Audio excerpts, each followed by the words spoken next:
Story time audio ബുക്സിലേക്ക് എല്ലാവർക്കും സ്വാഗതം. അനുരാധ എഴുതിയ നോവൽ സ്വയം, അധ്യായം 8. ബസ്സിൽ നല്ല തിരക്ക്. തിങ്ങി ഞെരുങ്ങി ശ്വാസം വിടാൻ പോലും വിഷമിക്കുന്ന യാത്രക്കാർ. തുളസിയുടെ വീട്ടിൽ പോയിട്ട് മടങ്ങുകയായിരുന്നു ഉമ. തിരക്കിനിടയിലൂടെ നൂണ് കയറി ഫുട്ബോർഡിലെ കമ്പിയിൽ എത്തിപ്പിടിച്ച് നിന്നുകൊണ്ട് ഉമ ആശ്വാസത്തോടെ നെടുവീർപ്പിട്ടു. ഈ ബസ്സിലെങ്കിലും കയറിപ്പറ്റാൻ കഴിഞ്ഞത് ഭാഗ്യം. 3 മണിക്കൂർ നിന്ന് തന്നെ യാത്ര ചെയ്യേണ്ടി വന്നേക്കാമെങ്കിലും അധികം ഇരുട്ട് മുമ്പേ വീട്ടിലെത്താം. 2 പേർക്കിരിക്കാവുന്ന സ്ത്രീകളുടെ സീറ്റുകളിലൊന്നിൽ കണ്ണുകളിൽ നാണവുമായൊരു ചെറുപ്പക്കാരി. അവളെ തൊട്ടുരുമ്മിയിരിക്കുന്ന യുവാവ് അവളുടെ ഭർത്താവായിരിക്കാം. സ്ത്രീയുടെ വേഷം ഒരു നവവധുവിൻ്റേതാണ്. പട്ടുസാരി, കഴുത്തും കയ്യും നിറയെ ആഭരണങ്ങൾ. വൃദ്ധകളടക്കം സ്ത്രീകളിൽ പലരും സീറ്റ് കിട്ടാതെ നിൽക്കുന്നത് കണ്ടിട്ടും അയാൾ എഴുന്നേറ്റില്ല. കുണ്ടും കുഴിയും നിറഞ്ഞ വഴിയായതുകൊണ്ട് ആടിക്കുലുങ്ങിയായിരുന്നു യാത്ര. തുളസിയുടെ വീട്ടിലേക്കായതുകൊണ്ടാവാം അങ്ങോട്ട് പോയപ്പോൾ യാത്ര ആസ്വാദ്യമായി തോന്നിയത്. തുളസിയെ കാണണമെന്ന് വളരെ നാളുകളായി ആഗ്രഹിക്കുന്നു. അവൾക്ക് അകലെയുള്ള ഒരു പട്ടണത്തിലെ ബാങ്കിൽ ജോലിയായിട്ട് 4-5 മാസങ്ങളെങ്കിലും ആയിട്ടുണ്ടാവും. കോളേജിനടുത്തുള്ള വാടക വീട് ഒഴിഞ്ഞുകൊടുത്ത് അവൾ ബാങ്കിനടുത്തുള്ള വീട്ടിലേക്ക് താമസം മാറ്റി. യാത്ര പറയാൻ നേരത്തെ തൻ്റെ തോളിൽ തലചായ്ച്ച് വിങ്ങിക്കരയുന്ന തുളസിയെ സമാശ്വസിപ്പിക്കാൻ വാക്ക് കൊടുത്തിരുന്നതാണ് മാസത്തിൽ 1-2 തവണയെങ്കിലും അവളുടെ അരികിലെത്താമെന്ന്. ഞായറാഴ്ചകളിലെ പകലുകൾ കഴിയുന്നതും അവളോടൊത്ത് പങ്കിടാമെന്ന്. ജോലിക്കുള്ള ഓർഡർ കയ്യിൽ കിട്ടിയപ്പോൾ തുളസി ആഹ്ലാദം കൊണ്ട് തുള്ളിച്ചാടുകയായിരുന്നു. മാന്യമായൊരു ജോലി എന്നും അവളുടെ സ്വപ്നമായിരുന്നല്ലോ. ഇനി സമൂഹം തൻ്റെ നേരെ നെറ്റിച്ചൊളിക്കുകയില്ലല്ലോ എന്ന ആശ്വാസമായിരുന്നു ആ പാവത്തിന്. ബാങ്കിൽ ജോലിയായി എന്നറിഞ്ഞപ്പോൾ ഹോട്ടൽ മാനേജർ അവൾക്ക് ബാങ്കിലെ ശമ്പളത്തേക്കാൾ അധിക തുക പ്രതിഫലം നൽകാമെന്ന് സമ്മതിച്ചത്രേ. പക്ഷേ അയാളുടെ പ്രലോഭനങ്ങൾക്കൊന്നും വഴങ്ങാൻ തുളസി തയ്യാറായില്ല. ആദ്യം വാടകയ്ക്കെടുത്ത ഫ്ലാറ്റിൽ നിന്ന് ബാങ്കിൻ്റെ ക്വാർട്ടേഴ്സിലേക്ക് താമസം മാറ്റിയെന്ന് അവൾ കത്തിൽ എഴുതിയിരുന്നു. ഇതുവരെ തുളസിയെ കാണാൻ പോകാൻ കഴിഞ്ഞില്ല.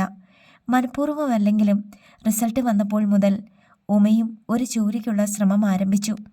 ഡിഗ്രി പരീക്ഷ കഴിഞ്ഞപ്പോൾ തന്നെ സ്കോളർഷിപ്പിനുള്ള പ്രതീക്ഷയ്ക്ക് വകയില്ലെന്നറിയാമായിരുന്നു. വേണ്ടത്ര സമയം വായനയ്ക്ക് നീക്കി വയ്ക്കാൻ കഴിഞ്ഞിരുന്നില്ല. വീട്ടിലെ ചുറ്റുപാടുകൾ അതിനനുവദിച്ചിരുന്നില്ല എന്നതാണ് സത്യം. അടുത്ത കൊല്ലം മുതൽ മായയ്ക്ക് മാത്രമേ ട്യൂഷനുള്ളൂ. ജയ മദ്രാസിൽ ഏതോ കോളേജിൽ ചേരാൻ പോകുന്നു. ഒരാളുടെ ട്യൂഷൻ മാത്രം കോളേജിലെ ചിലവുകൾക്ക് തികയില്ല. റിസൾട്ട് വന്നപ്പോൾ വിചാരിച്ചിരുന്നത് പോലെ സ്കോളർഷിപ്പ് കിട്ടാനുള്ള മാർക്കില്ല. അതുകൊണ്ട് പോസ്റ്റ് ഗ്രാജുവേഷന് ചേരേണ്ടെന്ന് വെച്ചു. ഒരു ജോലിക്കുള്ള തീവ്ര ശ്രമമായിരുന്നു പിന്നീട്. പത്രങ്ങളിലെ പരസ്യങ്ങൾ കണ്ടെത്തൽ, അപേക്ഷ അയക്കൽ, പിന്നെ എന്തെങ്കിലും വിവരം പ്രതീക്ഷിച്ചുകൊണ്ടുള്ള വ്യർത്ഥമായ കാത്തിരിപ്പ്. അങ്ങനെ ദിവസങ്ങൾ കടന്നുപോയി. വിവാഹിതയാകാൻ ആഗ്രഹമില്ലെന്ന് പറഞ്ഞിട്ടും അച്ഛനും അമ്മയും എങ്ങനെയെങ്കിലും വിവാഹം കഴിപ്പിച്ച് അയക്കാനുള്ള ശ്രമമാണ്. പക്ഷേ വിവാഹ മാർക്കറ്റിലെ ഞെട്ടിക്കുന്ന റേറ്റുകൾ അച്ഛന് എത്തിപ്പിടിക്കാവുന്നതിലും ഉയരത്തിലായിരുന്നത് കൊണ്ട് അത്ര എളുപ്പത്തിലൊന്നും വിവാഹകാര്യം ഒത്തുവരാൻ പോകുന്നില്ലെന്ന് അറിയാമായിരുന്നു. എല്ലാ മനോവിഷമങ്ങളും തുളസിക്ക് വിസ്തരിച്ചെഴുതും. അപ്പോഴാണ് മനസ്സിൻ്റെ ഭാരം അല്പമെങ്കിലും കുറയുക. തുളസി മറുപടി എഴുതും. എല്ലാ ദുഃഖങ്ങളും മനസ്സിലൊതുക്കി ആത്മവിശ്വാസത്തോടെ ഈ ജീവിതത്തെ നേരിടാനുള്ള കരുത്ത് എനിക്ക് പകർന്നു തന്നത് നീയാണ്. ആ നീയാണോ ഇപ്പോഴിങ്ങനെ തളരുന്നത്? സുശീല ടീച്ചറുടെ വാക്കുകൾ കടമെടുത്തുകൊണ്ട് ഞാൻ എഴുതട്ടെ. ശ്രമിക്കൂ, വീണ്ടും ശ്രമിക്കൂ. ഒരിക്കലും തോറ്റുകൊടുക്കരുത്. പരാജയം ആത്മബലമില്ലാത്തവൻ്റേതാണ്. തുളസിയുടെ നീണ്ട കത്തുകൾ വായിക്കുമ്പോഴും സുശീല ടീച്ചറെ സന്ദർശിക്കുന്ന വേളകളിലുമാണ് ജീവിതത്തിൽ എന്തെങ്കിലും അർത്ഥമുണ്ടെന്ന് തോന്നിയത്. ആത്മവിശ്വാസത്തിൻ്റെ കഴുത്ത് ഞെരിക്കുന്ന കാത്തിരിപ്പിൻ്റെ മാസങ്ങൾ, അനന്തതയിലേക്ക് നീളുമെന്ന് തോന്നിയ ശപിക്കപ്പെട്ട രാപ്പകലുകൾ. ഒരിക്കലും തനിക്കതിൽ നിന്ന് മോചനമില്ലെന്ന് കരുതിയിരിക്കുമ്പോഴാണ് ഭാഗ്യം തേടിയെത്തുന്നത്. ഒരു ദിവസം ട്യൂഷനിൽ ചെന്നപ്പോൾ മായയുടെ മുത്തശ്ശി ഒരു കവർ കയ്യിൽ തന്നിട്ട് പറഞ്ഞു, ഉമ ടീച്ചർക്ക് ഒരു ജോലി ശരിയായിട്ടുണ്ട്. മായയുടെ അച്ഛൻ്റെ ഒരു സ്നേഹിതൻ്റെ കമ്പനിയിൽ. ശരീരം ആകെ കോരിത്തരിച്ചു പോയി. കവർ പൊട്ടിച്ച് ലെറ്റർ വായിച്ചു. ഇൻ്റർവ്യൂവിനുള്ള കത്തായിരുന്നു കവറിൽ. ഇൻ്റർവ്യൂ വെറുതെ ഒരു ചടങ്ങ് മാത്രം. ജോലി കിട്ടിയതായി തന്നെ കരുതിക്കോളൂ, മുത്തശ്ശി പറഞ്ഞു. Congratulations teacher. മായയുടേതാണ് അനുമോദനങ്ങൾ. മുത്തശ്ശിയോട് നന്ദി പറയുമ്പോൾ സ്വരമിടറി.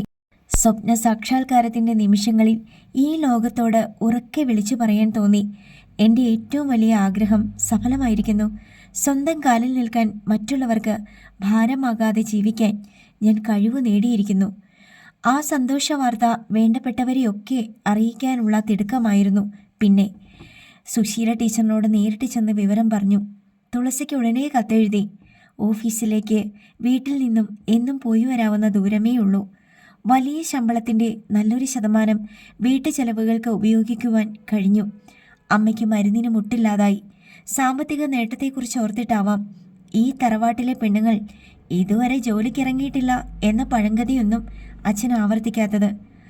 ആദ്യത്തെ ശമ്പളം കയ്യിൽ കിട്ടിയപ്പോൾ ആദ്യം ഓർത്തത് ചേച്ചിയെയാണ്. 6 മാസം കഴിഞ്ഞാൽ ജോലി സ്ഥിരമാകും, കൂടുതൽ ശമ്പളവും കിട്ടാതിരിക്കില്ല. എന്നിട്ട് വേണം ചേച്ചിക്കൊരു കത്തെഴുതാൻ. ചേച്ചി ശിവേട്ടനെ ഉപേക്ഷിച്ചിറങ്ങാൻ തയ്യാറായാൽ ഇറക്കിക്കൊണ്ടുവരണം. വളരെ നാളുകളായി മനസ്സിൽ താലോലിക്കുന്ന ഒരു സ്വപ്നമാണിത്. ജോലിയിൽ ചേർന്നത് മുതൽ മായയ്ക്ക് ട്യൂഷൻ എടുക്കാൻ ഞായറാഴ്ച മാത്രമേ സമയം കിട്ടൂ. തുളസിയെ പോയി കാണാൻ സമയം ഇതുവരെ കിട്ടാതിരുന്നത് അതിനാലാണ്. തമ്മിൽ കണ്ടപ്പോൾ തുളസി സന്തോഷം കൊണ്ട് മതിമറന്നു പോയിരുന്നു. കെട്ടിയണച്ച് പിടിച്ചുകൊണ്ടാണ് അവൾ തന്നെ വീട്ടിനകത്തേക്ക് കൊണ്ടുപോയത്. സൗകര്യം വേണ്ടുവോളമുള്ള വൃത്തിയുള്ള ക്വാർട്ടേഴ്സ്. വീട് നടന്ന് കാണുന്നതിനിടയിൽ ഒഴിഞ്ഞ കിടപ്പുമുറി ചൂണ്ടിക്കാണിച്ചുകൊണ്ട് തുളസിയുടെ അമ്മ പറഞ്ഞു. തുളസിയുടെ കല്യാണം കഴിഞ്ഞാൽ ഈ മുറി ഉപയോഗിക്കാമല്ലോ. അമ്മ അടുത്തില്ലാത്തപ്പോൾ തുളസി പറഞ്ഞു, അമ്മയ്ക്കിപ്പോൾ ഞാനൊരു കല്യാണം കഴിച്ച് കാണണമെന്നാണ്. എൻ്റെ പഴയ കഥകളൊക്കെ അറിഞ്ഞാൽ ആരെങ്കിലും എന്നെ കെട്ടാൻ തയ്യാറാകുമോ? അവളുടെ സ്വരത്തിലെ വിഷാദം ശ്രദ്ധിക്കാതിരിക്കാനായില്ല. അവിവാഹിതയായി കഴിയാനുള്ള തീരുമാനം നീ മാറ്റിയോ? എപ്പോൾ? ഉമ അവളെ കളിയാക്കി. അതൊന്നുമില്ല, അവൾ ജാള്യതയോടെ പറഞ്ഞു. പിന്നെന്താ ഇപ്പോഴൊരു വല്ലായ്മ? ഇല്ലല്ലോ. തുളസി ചിരിച്ചു, വിളറിയ ചിരി. ഉമയും വിട്ടില്ല. എല്ലാം നിന്റെ വെറും തോന്നലാണ്. യാത്ര പറയാൻ തുടങ്ങുമ്പോൾ 2 കൈകളും കടന്നു പിടിച്ചുകൊണ്ട് തുളസി ചോദിച്ചു, നീ ഇനി എന്ന് വരും? വരാം, കഴിയുന്നത്ര വേഗം. തുളസി എന്തോ പറയാൻ ആഗ്രഹിക്കുന്നത് പോലെ തോന്നി. മനസ്സിൽ എന്തോ കൂട്ടിക്കിഴിക്കലുകൾ നടത്തുന്നത് പോലെ. ഞാൻ എൻ്റെ കഴിഞ്ഞ കാലം മറക്കാൻ ശ്രമിക്കുകയാണ് ഉമേ. എല്ലാം ഒരു ദുസ്വപ്നം പോലെ. എൻ്റെ ഓർമ്മകളിൽ സന്തോഷം പകരുന്നത് ഒന്നേ ഉള്ളൂ, നീ. ഉമ എന്ന എൻ്റെ പ്രിയപ്പെട്ട കൂട്ടുകാരി. അവളുടെ കണ്ണുകൾ പെട്ടെന്ന് ഈറനായി. തുളസിയുടെ വീട്ടിൽ നിന്ന് ഇറങ്ങിയപ്പോൾ മുതൽ വല്ലാത്തൊരു നഷ്ടബോധം ഉമയുടെ മനസ്സിലും വിഷാദമുണർത്തി. ഹൃദയം തുറന്നൊന്ന് സംസാരിക്കാൻ പോലും തനിക്ക് ആരുമില്ലെന്നൊരു തോന്നൽ ശക്തിപ്പെടുകയാണ്. ബസ് ഒരു ഞരക്കത്തോടെ പെട്ടെന്ന് നിന്നപ്പോൾ ഉമയുടെ പായുന്ന ചിന്തകൾക്കും വിരാമമായി. ഹോസ്പിറ്റലിനടുത്തുള്ള സ്റ്റോപ്പാണ്. ധാരാളം ആളുകൾ അവിടെ ബസ് കാത്തു നിന്നിരുന്നു. ആൾക്കൂട്ടത്തിൽ നിന്ന് ഏതാനും പേർ ബസ്സിനകത്തേക്ക് തള്ളിക്കയറി. ആഴ്ചകൾ മാത്രം പ്രായമുള്ള ഒരു കുഞ്ഞിനെയും മാറോട് ചേർത്ത് പിടിച്ചുകൊണ്ട് വിളർത്ത മുഖമുള്ള ഒരു സാധു യുവതിയുമുണ്ട് അക്കൂട്ടത്തിൽ. പ്രസവം കഴിഞ്ഞ് അധിക നാളാകാത്തത് കൊണ്ടാകണം യുവതിയുടെ മുഖത്ത് വല്ലാത്ത തളർച്ചയും ക്ഷീണവും. കുഞ്ഞ് നിർത്താതെ കരയുന്നു. അസുഖം ബാധിച്ച കുഞ്ഞിനെയും കൊണ്ട് ആശുപത്രിയിൽ പോയി മരുന്ന് വാങ്ങി മടങ്ങിയതാകണം. കൂടെ മറ്റാരുമില്ലെന്ന് തോന്നുന്നു. അനാഥയായ വിധവയാണോ അതോ പിഴച്ചു പെറ്റവളോ? ഏതായാലും വല്ലാത്ത നിസ്സഹായ അവസ്ഥ തന്നെ. യുവതി പരിഭ്രമത്തോടെ നാലുപാടും നോക്കി. ഒരു സീറ്റ് പോലും ഒഴിവില്ലെന്ന് കണ്ടപ്പോൾ ഒരു കൈയെത്തിപ്പിടിച്ച് നിൽക്കാൻ ശ്രമിച്ചു. അപ്പോഴേക്ക് ബസ് നീങ്ങി. യുവതി ബാലൻസ് തെറ്റി വീഴാൻ തുടങ്ങിയതാണ്. ഉമയുടെ മേൽ ചാരിയതുകൊണ്ട് വീഴാതെ രക്ഷപ്പെട്ടു. നവദമ്പതികൾ അപ്പോഴും മുട്ടിച്ചേർന്നിരുന്ന് സല്ലപിക്കുന്നു. യുവതിയും കുഞ്ഞും തൊട്ട് കൺമുമ്പിലുണ്ടെങ്കിലും യുവാവ് അതൊന്നും അറിഞ്ഞ ഭാവമേയില്ല. യുവതി അയാളോട് അപേക്ഷാസ്വരത്തിൽ പറഞ്ഞു, ഒന്ന് മാറിത്തന്നേ, കുഞ്ഞിനെയും പിടിച്ചു നിൽക്കാൻ വയ്യ, അതുകൊണ്ടാ. മണവാട്ടിയുടെ മുഖത്ത് നോക്കി കണ്ണിറക്കിയിട്ട് അയാൾ പരിഹാസ സ്വരത്തിൽ പറഞ്ഞു, നിൽക്കാൻ വയ്യെങ്കിൽ എൻ്റെ മടിയിലോട്ടിരുന്നോ. അല്ല പിന്നെ. എല്ലാം ശ്രദ്ധിച്ചുകൊണ്ടിരുന്ന ഉമ പൊട്ടിത്തെറിച്ചുപോയി. സീറ്റൊഴിഞ്ഞു കൊടുക്കാതിരിക്കുന്നതും പോരാ, അവരെ അപമാനിക്കുന്നോ? അങ്ങനെ പറയൂ പെങ്ങളെ, ഒരു യാത്രക്കാരൻ പ്രോത്സാഹിപ്പിച്ചു. ബസ്സിനുള്ളിൽ അടക്കിയ ചിരിയും കൂവലും. പുതുമണവാളൻ കോപം കൊണ്ട് ചുവന്നു. പുത്തൻ പെണ്ണിൻ്റെ മുന്നിൽ വച്ചാണ് അപമാനിക്കപ്പെട്ടിരിക്കുന്നത്. അയാൾ ചാടി എഴുന്നേറ്റു. തന്നെ ചോദ്യം ചെയ്തവരെ നീചമായ ഭാഷയിൽ ഭർസിക്കാൻ തുടങ്ങി. നിമിഷങ്ങൾക്കകം ആരോ അയാളെ പിറകോട്ട് തള്ളി മാറ്റുന്നത് കണ്ടു. അയാൾ യാത്രക്കാരുടെ ഇടയിലേക്ക് മലർന്നടിച്ച് വീണു. അടിപിടി നടക്കുന്നതറിഞ്ഞ് ഡ്രൈവർ ബസ് വഴിയരികിലേക്ക് മാറ്റി നിർത്തി. കണ്ടക്ടർ പാഞ്ഞെത്തി ചോദിച്ചു, എന്താ ബഹളം? ഒന്നുമില്ല, ഒരു ചെറിയ സ്റ്റണ്ട്. ആരോ പറഞ്ഞു. ഈയിടത്ത് നിന്ന് ബന്ധപ്പെട്ട് എഴുന്നേറ്റ യുവാവിനെ ശാന്തനാക്കാൻ പലയിടത്തു നിന്നും വിവിധതരം കമന്റുകൾ, അഭിപ്രായ പ്രകടനങ്ങൾ, അനുകൂലവും പ്രതികൂലവുമായ പ്രതികരണങ്ങൾ. സ്ത്രീകളിൽ ആരോ ഉമയുടെ ചെവിയിൽ അടക്കം പറഞ്ഞു. കുട്ടിക്കെങ്കിലും അയാളെ നിലയ്ക്ക് നിർത്താൻ തോന്നിയല്ലോ. യുവതി അയാളിരുന്ന സീറ്റിൽ ഇരുന്ന് കഴിഞ്ഞിരുന്നു. ആ നിമിഷങ്ങളിൽ ഉമ തിരയുകയായിരുന്നു. ആരാവാം അയാളെ തള്ളിമാറ്റിയത്? തിരക്കിൽ നിന്ന് ഉറ്റുനോക്കുന്ന രണ്ട് കണ്ണുകൾ ഉമയുടെ നോട്ടമുടക്കി. പരിചയമുള്ള മുഖം. ഓർമ്മയിൽ കോളേജിലെ ഓഡിറ്റോറിയത്തിൽ മുഴങ്ങിക്കേട്ട വാഗ്ധോരണി. ദീപ്തമായ മുഖം. വിശ്വനാഥൻ. വിസ്മയത്തോടെ നിൽക്കുന്നതിനിടയ്ക്ക് വിശ്വനാഥൻ്റെ സ്വരം. ഇറങ്ങുമ്പോൾ വീണ്ടും കാണാം. അടുത്ത നിമിഷം ആൾ പിൻനിരയിൽ എവിടെയോ മറഞ്ഞു കഴിഞ്ഞു. വിശ്വനാഥനെ വീണ്ടും കണ്ടുമുട്ടാനിടയാക്കിയ നിയോഗത്തിന്റെ ആകസ്മികതയെക്കുറിച്ച് ഓർക്കുകയായിരുന്നു ഉമ. അന്ന് കോളേജിൽ വെച്ച് യാത്ര പറഞ്ഞു പിരിയുമ്പോൾ സ്വന്തം വീട് വടക്കെങ്ങോ ആണെന്നല്ലേ വിശ്വനാഥൻ പറഞ്ഞത്? സ്ഥലപ്പേരിപ്പോൾ ശരിക്കും ഓർമ്മ വരുന്നില്ല. ജോലി സംബന്ധമായി ടൂറിലാണോ? ബസ് ഇറങ്ങുമ്പോൾ കാണാമെന്ന് പറഞ്ഞതിൽ നിന്നും താൻ ഇറങ്ങുന്ന സ്റ്റോപ്പിൽ തന്നെയായിരിക്കും വിശ്വനാഥനും ഇറങ്ങുക എന്ന് വേണം കരുതാൻ. കാതിൽ തുളസി പണ്ടെന്നോ പറഞ്ഞ വാക്കുകൾ. ഒരേ തൂവൽ പക്ഷികൾ. അത് യാഥാർത്ഥ്യമാണോ എന്നറിയാൻ മനസ്സിന് കൗതുകം. ഭർത്തൃപീഡനം അനുഭവിക്കുന്ന ഒരു സഹോദരി വിശ്വനാഥനുണ്ടാകുമോ? പിന്നെ ഒരു വിശേഷം കൂടി അറിയാൻ ആഗ്രഹം തോന്നി. വിശ്വനാഥൻ വിവാഹിതനാണോ? വിലപേശലുകളില്ലാതെ ഒരു പെൺകുട്ടിയെ സ്വീകരിക്കുവാൻ വിശ്വനാഥൻ തയ്യാറായിട്ടുണ്ടാകുമോ? സ്റ്റോപ്പിറങ്ങി തമ്മിൽ കാണുമ്പോൾ എല്ലാം ചോദിച്ചറിയണം, വെറുതെ ഒരു രസത്തിന്. പിന്നെ തുളസിയോടും വിവരങ്ങളൊക്കെ പറയാമല്ലോ. ഉമ ബസ്സിൽ നിന്നിറങ്ങിയപ്പോൾ വിടർന്ന ചിരിയുമായി വിശ്വനാഥൻ മുന്നിൽ. ഉമയ്ക്കൊരു മാറ്റവുമില്ല. അടിമുടി ഒഴിയുന്ന കണ്ണുകളിൽ കൗതുകഭാവം. ഞാൻ പറഞ്ഞത് ഭൗതിക ശരീരത്തിൻ്റെ കാര്യമല്ല കേട്ടോ, മാനസിക അവസ്ഥയ്ക്ക് മാറ്റമില്ലെന്ന് പറയുകയായിരുന്നു. വിശദീകരണവും പിറകെ എത്തി. ഉമയുടെ തൻ്റെയിടം, ആത്മധൈര്യം, അതെന്നെ ശരിക്കും ആകർഷിക്കുന്നു. അതേ ഉറച്ച സ്വരം, താൻ പറയുന്നത് 100% ശരിയെന്ന ആധികാരിക ഭാവം. വിശ്വനാഥന് യാതൊരു മാറ്റവുമില്ലല്ലോ. ഉമയുടെ മനസ്സ് മന്ത്രിച്ചു. പലതും ചോദിച്ചറിയണമെന്നുണ്ടായിരുന്നെങ്കിലും സങ്കോചം കൊണ്ട് വാക്കുകൾ നഷ്ടമായി. വീട്ടിലെത്താൻ ഒരു ബസ് കൂടി മാറിക്കയറണം. ഗ്രാമത്തിലേക്കുള്ള ബസ് വരുന്നത് വരെ വിശ്വനാഥനും കൂടിയുണ്ടായിരുന്നു. സംഭാഷണത്തിനിടയിൽ യാത്രയുടെ ഉദ്ദേശത്തെക്കുറിച്ച് വിശ്വനാഥൻ പറഞ്ഞു. ജോലി സംബന്ധമായി ഇടയ്ക്കിടെ ഈ ഭാഗത്തേക്ക് ടൂർ പതിവാണ്. അത്തരത്തിലൊരു യാത്രയാണ് ഇതും. ഉമ ചോദിക്കാതെ തന്നെ വിശ്വനാഥൻ തന്നെ സംബന്ധിച്ച വിവരങ്ങളെല്ലാം വിശദീകരിച്ചു. വീടിനടുത്തൊരു ഫാക്ടറിയിലാണ് ജോലി. വീട്ടിൽ അച്ഛൻ, അമ്മ, വിവാഹിതരായ 2 സഹോദരന്മാർ, പിന്നെ വിശ്വനാഥനും. സഹോദരിമാരില്ലേ? ഇല്ല. അപ്പോൾ ഒരേ തൂവൽ പക്ഷികൾ എന്ന തുളസിയുടെ വിശേഷണത്തിന് ഇനി പ്രസക്തിയില്ല. ഉമ ആത്മഗതം ചെയ്തു. വിവാഹം ചോദിച്ചപ്പോഴാണ് വേണ്ടിയിരുന്നില്ല എന്ന് തോന്നിയത്. അത്രയ്ക്ക് അടുപ്പമൊന്നും തനിക്ക് വിശ്വനാഥനോടില്ല. ഇല്ല, വീട്ടുകാർ നിർബന്ധിക്കുന്നുണ്ട്. ഇതുവരെ ഒന്നും ഒത്തുവന്നില്ല. ഉമയോ? ഒരു ചെറിയ ജോലിയുണ്ട്. ഉമയുടെ വിവാഹം? ഇല്ല, അതിന് തിടുക്കമില്ല. അതെന്താ? വിശ്വനാഥൻ്റെ മുഖത്തെ ചിരി പെട്ടെന്ന് വാർന്നുപോയി. ഒന്നുമില്ല, വിവാഹം ഒരു മസ്റ്റായി തോന്നിയിട്ടില്ല.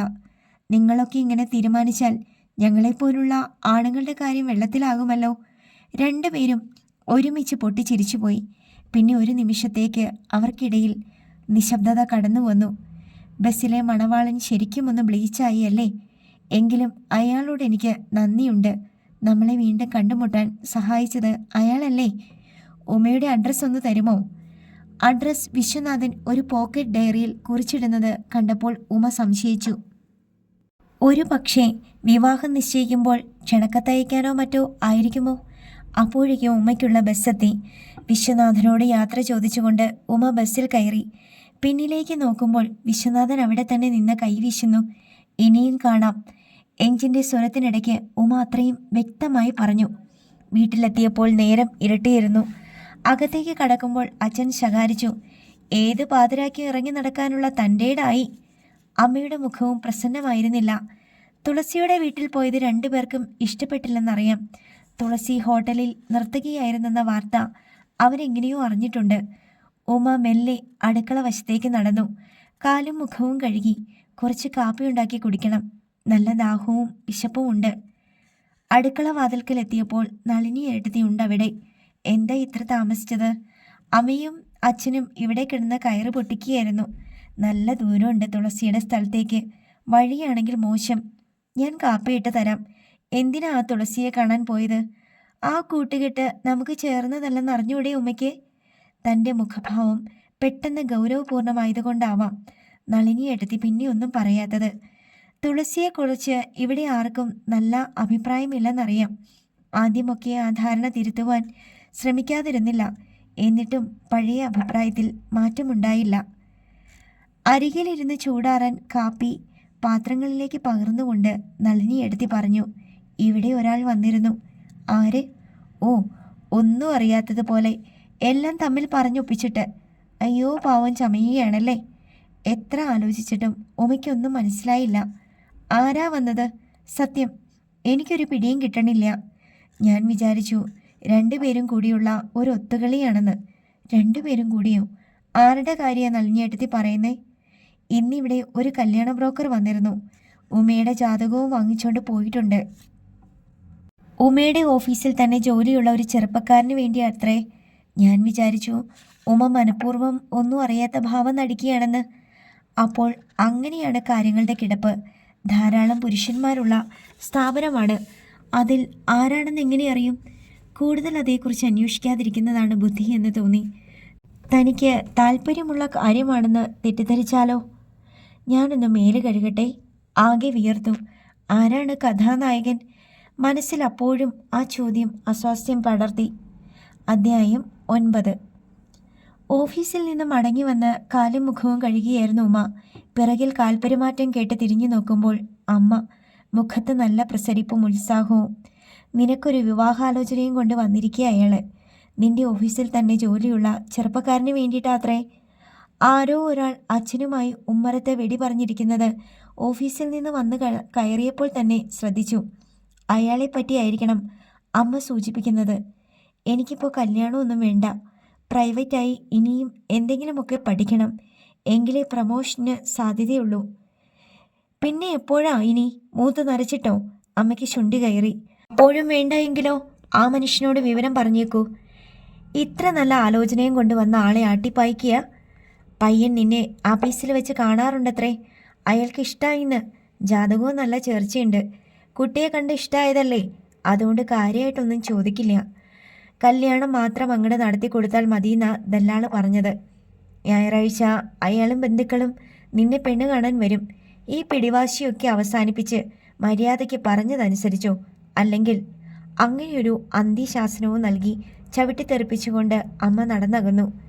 നളിനിയേട്ടത്തി വിവാഹാലോചനയുടെ കാര്യം സൂചിപ്പിച്ചത് മുതൽ മനസ്സിലെന്തോ പിരിമുറുക്കം അനുഭവപ്പെടാൻ തുടങ്ങിയതാണ്. ജോലി കിട്ടിയപ്പോൾ ആശ്വാസമായിരുന്നു. അടുത്ത വർഷം മുതൽ ശമ്പളം കൂടുതൽ കിട്ടും. എന്നിട്ട് വേണം ഏതെങ്കിലും നല്ല കോഴ്സുകൾക്ക് പ്രൈവറ്റായി ചേർന്ന് പഠിക്കാൻ എന്ന് വിചാരിക്കുകയായിരുന്നു. അപ്പോഴാണ് ഈ വയ്യാവേലി തലയിൽ വന്ന് കയറിയിരിക്കുന്നത്. ദല്ലാൾ പരിശോധനയ്ക്കായി ജാതകം വാങ്ങിക്കൊണ്ട് പോയിട്ടുണ്ടെന്നാണ് നളിനിയേട്ടത്തി കുറച്ച് ദിവസം മുമ്പ് പറഞ്ഞത്. ജാതകം ചേർന്നില്ലെങ്കിൽ തൽക്കാലം രക്ഷപ്പെട്ടുവല്ലോ എന്ന പ്രതീക്ഷയിലായിരുന്നു ഇതുവരെ. ഇപ്പോൾ അമ്മ പറയുന്നു ജാതകം ചേർന്നുവെന്ന്. അടുത്ത ഞായറാഴ്ച അയാൾ പെണ്ണ് കാണാൻ വരുന്നു. ആരായിരിക്കും അയാൾ? നളിനിയേട്ടത്തി ആദ്യം ആ വിവരം പറഞ്ഞത് മുതൽ ആരാണ് അയാൾ എന്നറിയാൻ വ്യഥാ ശ്രമിച്ചു നോക്കി. നേരത്തെ അറിഞ്ഞിരുന്നെങ്കിൽ കല്യാണത്തിന് താല്പര്യമില്ലെന്ന് നേരിട്ട് അറിയിക്കാമായിരുന്നു. ഞായറാഴ്ച രാവിലെ മുതൽ കുളിക്കാനും ഒരുങ്ങാനും ഒക്കെ നിർബന്ധിച്ചുകൊണ്ട് പത്മാവതി അമ്മ ഉമയുടെ പിറകെ നടന്നു. ഉമ ഒരുങ്ങാനൊന്നും തയ്യാറായില്ല. നിറം മങ്ങിയ പഴയ സാരി ഉടുത്ത് വീർത്തു കെട്ടിയ മുഖവുമായി നിന്നു. ഉലഞ്ഞ വേഷവും അതിലേറെ മുഷിഞ്ഞ മുഖഭാവവും കണ്ടപ്പോൾ നളിനിയേട്ടത്തി പറഞ്ഞു, സൂത്രം മനസ്സിലിരിക്കട്ടെ. ഇങ്ങനെയൊക്കെ നിന്നാൽ ആർക്കും കണ്ണിൽ പിടിക്കാണ്ട് പോണെങ്കിലായിക്കോട്ടെ എന്ന് വിചാരിച്ചിട്ടുണ്ടാവും അല്ലേ? ഒരുങ്ങിയില്ലെങ്കിലും നല്ല ചന്ത ഉമ്മയ്ക്ക്. അവർക്ക് ഇഷ്ടപ്പെടാണ്ട് വരില്ല. അടുക്കളയിൽ അമ്മയും നളിനിയേട്ടത്തിയും തിരക്കിട്ട പണിയിലാണ്. പതിവ് പോലെ അവരെ സഹായിക്കാനൊന്നും പോയില്ല. ഒരു മൂലയിൽ പോയി മുഖം കനപ്പിച്ചിരുന്നു. മനസ്സിൽ ചില തീരുമാനങ്ങൾ എടുക്കുകയും ചെയ്തു. അയാൾ ആരാണെന്ന് ഇന്ന് മനസ്സിലാകും. എന്നിട്ട് വേണം നേരിട്ട് സംസാരിക്കാൻ. ഓഫീസിലാകുമ്പോൾ ആരുടെയും ശല്യമില്ലാതെ മനസ്സിലുള്ളത് തുറന്നു പറയാം. വെറുതെ വീട്ടിൽ വിളിച്ചു വരുത്തി ബുദ്ധിമുട്ടിച്ചതിന് അയാളോട് മാപ്പ് പറയുകയേ ആവാം. അയാൾ വേറെ ഏതെങ്കിലും പെൺകുട്ടിയെ അന്വേഷിച്ച് കണ്ടെത്തട്ടെ. നിശ്ചയിച്ച സമയത്തിന് തന്നെ ചെറുപ്പക്കാരനും ബന്ധുക്കളും എത്തി. ഉമയെ ഉന്തിത്തള്ളി എന്ന പോലെയാണ് പത്മാവതി അമ്മ അവരുടെ മുൻപിലെത്തിച്ചത്. ചെറുപ്പക്കാരൻ്റെ അച്ഛനമ്മമാരുടെ മുഖം ഉമയെ കണ്ടപ്പോൾ പ്രസന്നമായി. കാപ്പിയെടുത്ത് കൊടുക്ക്, അച്ഛൻ്റെ കൽപ്പന. സ്ത്രീ സഹജമെന്ന മുദ്ര കുത്തപ്പെട്ട മൃദുല വികാരങ്ങൾക്ക് അടിമപ്പെടരുതെന്ന് മനസ്സിൽ പലവട്ടം താക്കീത് നൽകിയതാണ്.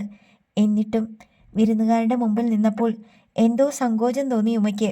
കാപ്പി നിറച്ച ഗ്ലാസ് നീട്ടുമ്പോഴാണ് ചെറുപ്പക്കാരൻ്റെ മുഖം ശ്രദ്ധിച്ചത്. ഇതിനു മുമ്പ് പലപ്പോഴും അയാളെ കണ്ടിട്ടുണ്ട്. എന്നെ ഓർമ്മയുണ്ടോ? ചെറുപ്പക്കാരൻ്റെ മുഖം വല്ലാതെ തുടുത്തു പോയിരിക്കുന്നു. നെറ്റിയിൽ വിയർപ്പ് കണങ്ങൾ.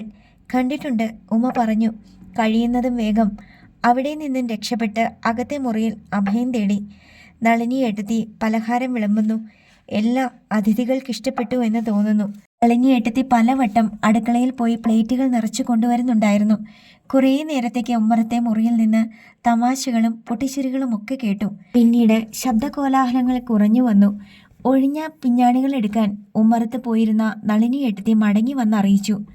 അവർക്ക് ഉമയെ നന്നേ ഇഷ്ടപ്പെട്ടു. ഇനി കൊടുക്കാനുള്ള തുകയും സ്വർണവും നിശ്ചയിച്ചാൽ മതി.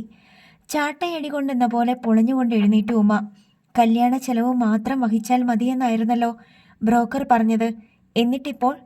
അകത്തെ വാതിലിൻ്റെ പിറകിൽ മറഞ്ഞു നിന്നുകൊണ്ട് ഉമ കാതോർത്തു. ചെറുപ്പക്കാരൻ്റെയും ബന്ധുക്കളുടെയും മുഖത്ത് വന്നു കയറിയപ്പോഴുള്ള ലാഘവമൊക്കെ മാറിയിരിക്കുന്നു. ഘനഗംഭീരമായ അന്തരീക്ഷം. ചന്തയിലെ കച്ചവട മുറകളെല്ലാം ഇവിടെയും പയറ്റി തെളിയുന്നു. 2 ലക്ഷവും 20 പവൻ്റെ ആഭരണങ്ങളും. ചെറുപ്പക്കാരൻ്റെ അച്ഛൻ അല്പം ദീനദയാലുത്വം പ്രകടിപ്പിക്കുന്നു. എന്നാൽ പോട്ടെ, എല്ലാം കൂടി 2-ൽ ഒതുക്കിയേക്കാം. കല്യാണ ചെലവ് മാത്രം ഏറെ അന്വേഷിച്ചാൽ മതി. മുഖത്തെ വിയർപ്പുചാലുകൾ ഒപ്പിക്കൊണ്ട് അച്ഛൻ പറയുന്നു. ഇത്രയും വലിയൊരു തുക എടുക്കാനുണ്ടാവില്ല. അതുകൊണ്ടാണ് ഒരു പെണ്ണിൻ്റെ ചുമതല ഏറ്റുവാങ്ങുക എന്നൊക്കെ പറഞ്ഞാൽ ഞങ്ങൾക്കും ഭേദപ്പെട്ടൊരു തുക കിട്ടിയല്ലേ പറ്റൂ. കാര്യമൊക്കെ ശരിയാണ്. പക്ഷേ ഇവിടുത്തെ ചുറ്റുപാടിൽ കൃഷ്ണേട്ടൻ്റെ മുഖവും വല്ലാതെ വിളറിപ്പോയിരിക്കുന്നു. ശിവേട്ടന് കൊടുക്കാൻ ഓഫീസിൽ നിന്ന് ലോൺ എടുത്ത തുക അടയ്ക്കാൻ തുടങ്ങിയിട്ടേ ഉള്ളൂ കൃഷ്ണേട്ടൻ. ദല്ലാൽ എഴുന്നേറ്റ് അച്ഛൻ്റെ കൈ പിടിച്ച് അകത്തേക്ക് കൊണ്ടുവരുന്നത് കണ്ടു. രഹസ്യമായെന്തോ പറയാനുണ്ട് അയാൾക്ക്. നല്ല കാര്യമാണ്. കൈവിട്ട് കളഞ്ഞാൽ നിങ്ങൾക്ക് തന്നെയാണ് നഷ്ടം. ദല്ലാളിൻ്റെ ഉപദേശം എന്ന് പറഞ്ഞാൽ പണമെടുക്കാൻ വേണ്ടേ? ജനാലയുടെ പുറത്തെ വളപ്പിലേക്ക് കണ്ണുകൾ പായിച്ചുകൊണ്ട് അയാൾ പറയുന്നു. വേണ്ടി വന്നാൽ ഈ പുരയിടം വിൽക്കുകയോ പണയം വെക്കുകയോ ചെയ്യണം. ഒരു പെണ്ണിൻ്റെ ഭാരം അവരെ വെറുതെ അങ്ങ് ഏറ്റെടുക്കുവോ? അസല് കാര്യമായി. ഉമ മനസ്സിനെ കടിഞ്ഞാണിട്ട് പിടിച്ചിരിക്കുകയായിരുന്നു അതുവരെ. പക്ഷേ തൻ്റെ മുന്നിൽ അരങ്ങേറുന്ന നാടകത്തിലെ ഒരു നോക്കുകുത്തിയായി അധിക നേരം അങ്ങനെ തുടരാൻ കഴിഞ്ഞില്ല. എനിക്ക് വിദ്യാഭ്യാസമുണ്ട്, ജോലിയുണ്ട്, ശമ്പളവുമുണ്ട്. പിന്നെ ഞാനെങ്ങനെ ഭാരമാകും? എനിക്കങ്ങനെ ഒരു കല്യാണം വേണ്ട. അല്പം ഉറക്കെ തന്നെ ഉമ പറഞ്ഞു. ദല്ലാളിൻ്റെ മുഖത്ത് ഒരു നടുക്കത്തിൻ്റെ വിളർച്ച. അകത്ത് ഉമയുടെ ശബ്ദം ഉയരുന്നത് കേട്ടിട്ടാകാം പുറത്തിരുന്ന വിരുന്നുകാരും അകത്തേക്ക് കടന്നു വന്നു. എന്താ എന്താ ഇവിടെ? ഒന്നുമില്ല.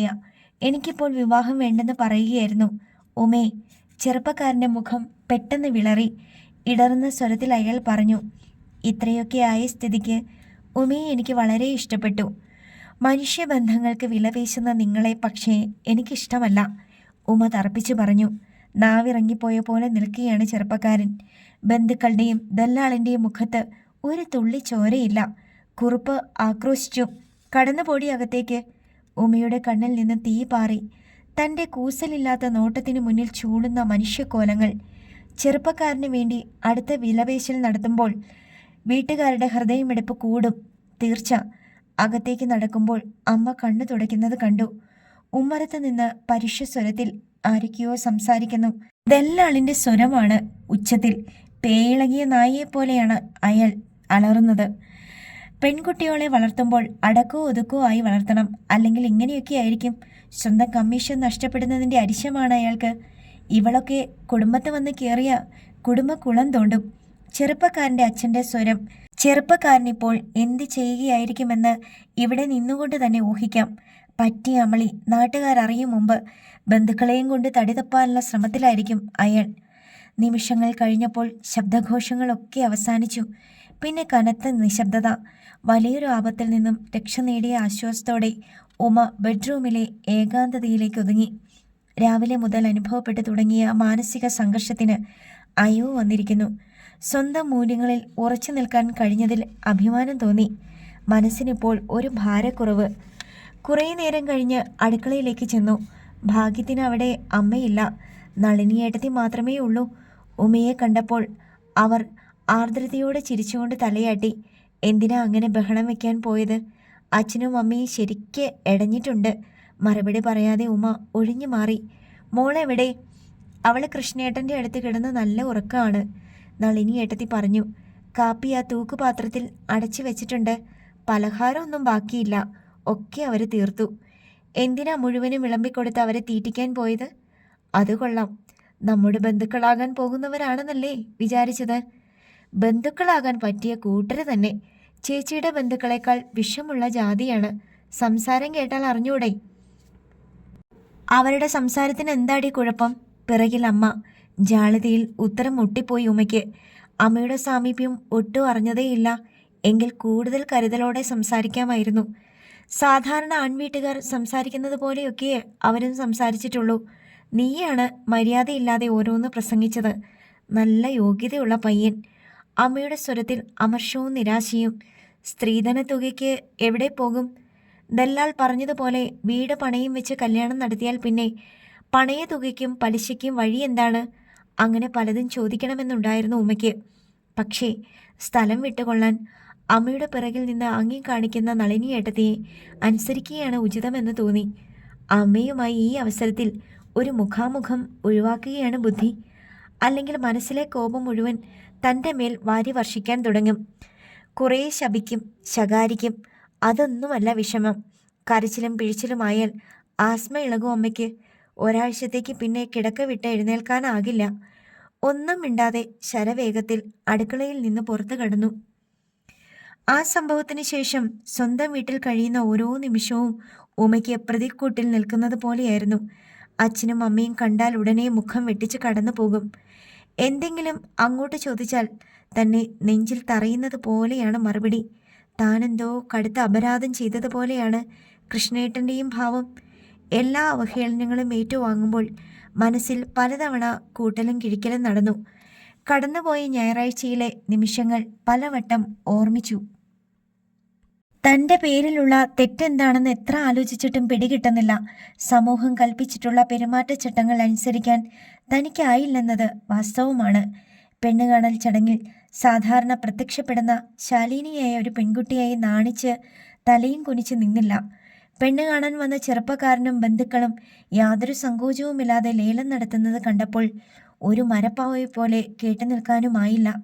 കഴിയുന്നത്ര മനോനിയന്ത്രണത്തോടെയാണ് സംസാരിച്ചത്. പറഞ്ഞതെല്ലാം 100% നീതിയുക്തവുമായിരുന്നു. ഉറ്റവരുടെ താല്പര്യങ്ങൾ സംരക്ഷിക്കാനുള്ള വ്യഗ്രതയാണ് തന്നെ കൊണ്ട് അങ്ങനെ പറയിപ്പിച്ചത്. ന്യായയുക്തമായ അഭിപ്രായ പ്രകടനം എങ്ങനെ മര്യാദ ലംഘനമാവും? നിസ്വാർത്ഥമായ ചെയ്തികൾ എങ്ങനെ ധിക്കാരമാകും?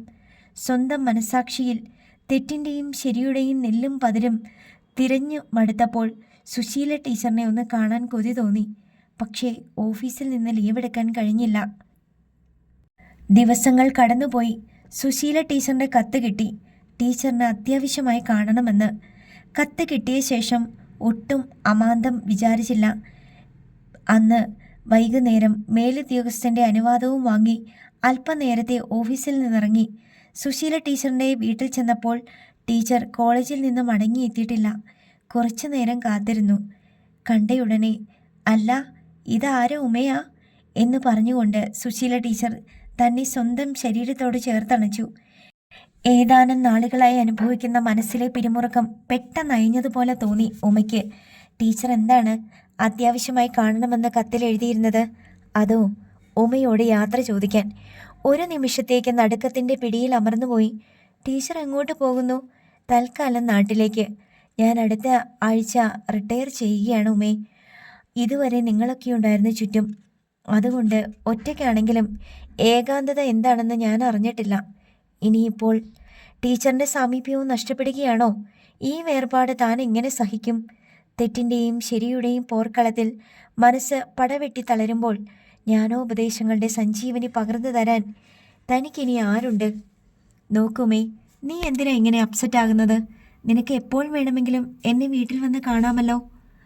എൻ്റെ വീട്ടിലെ സ്ഥിതി ടീച്ചർ പോയാൽ പിന്നെ എനിക്ക് ആരുണ്ട് ടീച്ചർ? നീ ഒരിക്കലും അങ്ങനെ തളരാറില്ലല്ലോ ഉമേ. നിനക്ക് എന്തു പറ്റി? മനസ്സിലെ വിങ്ങൽ വാക്കുകളായി ഒഴുകാൻ പിന്നെ ഒട്ടും താമസമുണ്ടായില്ല.